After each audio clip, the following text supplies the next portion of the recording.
his portal. Hey, what's up, y'all? I asked TikTok on a poll what y'all wanted me to do next, and y'all wanted me to review every single skin for Magik that is currently in Marvel Rivals. We're going to overanalyze, criticize, and nitpick every single skin she has in this game, naturally starting with the default, and we're going to do the recolors also today, because I don't got much to say about those. We're going to start at the top of the headdress and move on to the boots at the bottom. Soul Sword, then Dark Child. I thought that was a pretty good way to go about it. Starting up at the head, bro, and the devs absolutely killed it with this one. The face card is gorgeous, bro, and the headdress is not too long, it's not too short. It is the perfect length. And then we've got the bangs, the most important part about Ilyana Rasputin, bro. Screw that logo with the M and the sword in the middle, bro. Just straight up just make her bangs the logo, because like that's Ilyana Rasputin, bro. And her bangs are absolutely awesome in this game. They look really good. And her hair, unlike the comics, because in the comics it's really straightened, it's straightened all the time, bro, is bouncy. It's just really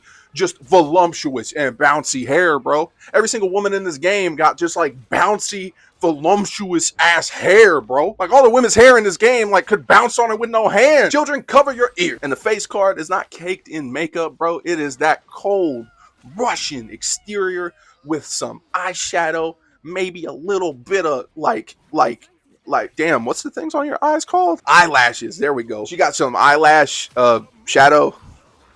I'm a dude, man. I don't know nothing about makeup, bro. I wear t-shirts and she also got lipstick on, and like that's anyway, moving on, bro. She got some like almost like hexagonal hoop earrings, but it's got an LED on it, which moves on to my biggest problem with this design is the LEDs, bro. She's got LEDs stuffed in her bra. She's got LEDs on her shoulder pads. She got LEDs on the straps on her thighs.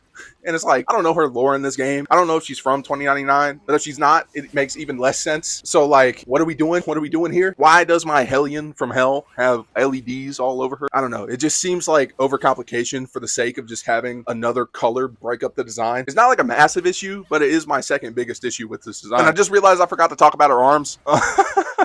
They look good, man. They look good. I think the spikes are like a little too spiky. Like, especially that one in the middle where like, if she gets in an Uber, like the driver's getting pissed, bro. Something's getting torn up.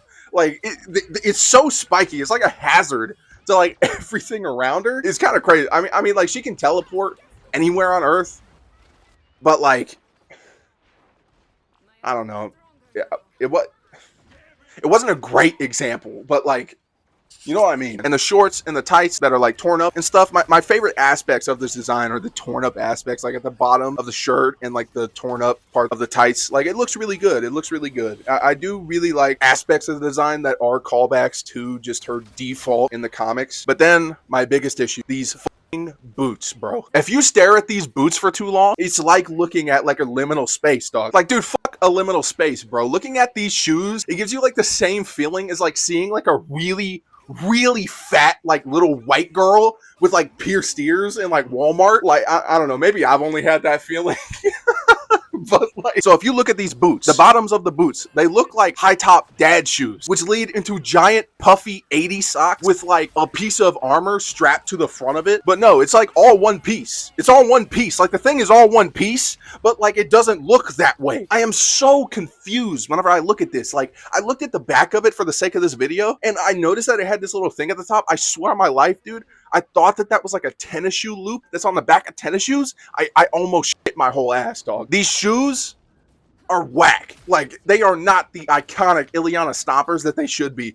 They are over-designed for the sake of it, and it's like the worst part about this design just overall. But going from a low to a very high, we got the Soul Sword on this design, and it just looks straight peeled out of the books. It's not blue, which I kind of prefer, but not really. I almost don't agree with myself, because like it is perfect in this game, man. It's got this cool like fire gem in the center of the guard, and it just straight up looks straight out of the book. It's not too big. It's not like a Cloud Buster sword, and it's not too small like it was in Midnight Suns, where it's straight up just like a straight sword in that game. It is perfect in Rivals. Like it is perfect, bro. And moving on to Dark Child, I really like her in this game, but I'm just going to be real with y'all. Dark Child is always going to suffer in my reviews for these videos because I prefer Dark Child to look like a warped version of Ilyana, like still humanoid, but almost like just spooky Ilyana, more so than just straight up like goat demon from hell. But like in this game, Dark Child, Dark Child does look great, but like this like lion's mane of a haircut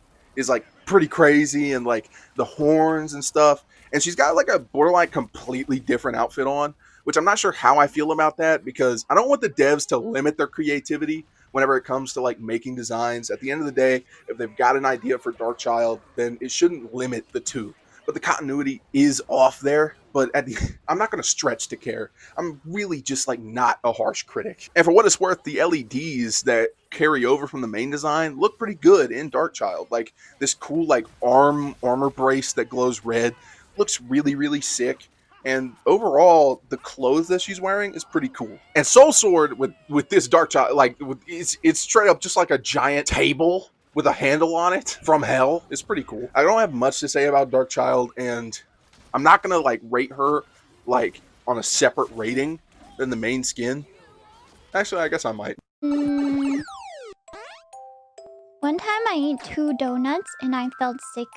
Yeah, bro. For me, default in this game gets a straight 6.5 out of 10, which for me is probably the baseline for Magic skins. We don't get worse than this going forward, so that is a really good thing. Overall, I think it's a fine adaptation of her comic design, and they did some different things that overall just didn't really work out for me personally. Like, I didn't even mention, but like, why are her short rolled up? I don't know, man. It's fine. Thumbs up. Good attempt. It's fine. And straight up, like less than 20 seconds, amethyst armor, purple flirt magic. If you're in the mood for purple, and you know, I feel like a hair color change would have benefited this skin, but it's fine. 3 out of 10. Will of Galacta, I like her like blue lips. But like it definitely looks like something I got from watching flats for 6 hours. So, also 3 out of 10. I'm never wearing these. But yeah, just to wrap this up, thank you for coming to episode 1. Probably ran a little bit too long, but I wanted to really put my ass into it, since just like the response to the last video was like so crazy. Like, thank you guys so much for all the support and stuff. Like, I've really been embraced by like the Rivals TikTok community like already, and all the kind comments over on YouTube like actually really put some fuel in the tank for my creativity and stuff, and like I really appreciate it. If you like the video, really appreciate you. Appreciate a follow. Love you guys. And I will see you guys next time. Bye.